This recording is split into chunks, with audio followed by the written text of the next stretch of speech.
I'm John A. Prouty, and this has been my address for 87 years. I was 3 years at the University of Maryland. I was 3 years in the United States Navy, and I've been here ever since, farming mainly early on with a tobacco crop which produced half of my income. And after tobacco went out, I had already decided I wasn't going to raise any more anyway. We used to raise brown eggs, and we had cattle, milking shorthorn cattle. We've had pigs, different numbers, and I had a little farming house and kept 20 sows. We found the small grain carefully managed, including baling straw and have a good market for straw. We have managed to stay in the black, and my son, who is an attorney, is also a farmer, and he's pretty well taken over the farm for me. And before my father got here in 1917, this was almost wasteland. When my father first came here, there was not a building on this 160 acres. Not much for and it had not had good farm care. We've done everything. We now raise small grain. We raise barley, wheat, and rye. We bale the straw.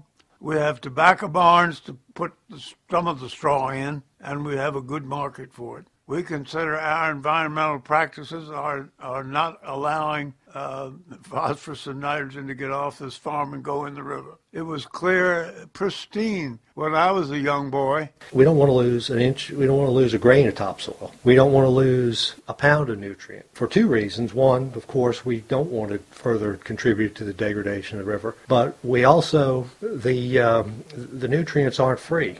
And if they're washed away, they don't grow a crop for us. And if we maintain them in the field, they do. It only makes sense. We were doing this before it was a mandate. The market for 100% of our rye is to sell it to other farmers for planting of cover crop, most of whom participate in the Maryland cover crop program. We have kept in touch always, my father before me, with the soil conservation people, with the extension agent people, and they bring new topics to our attention. For 3 generations, we've been willing to be flexible. I think back in the 30s, my grandfather was raising turkeys, and that was for turkeys for Thanksgiving and Christmas, and that was a specialty niche crop at that time.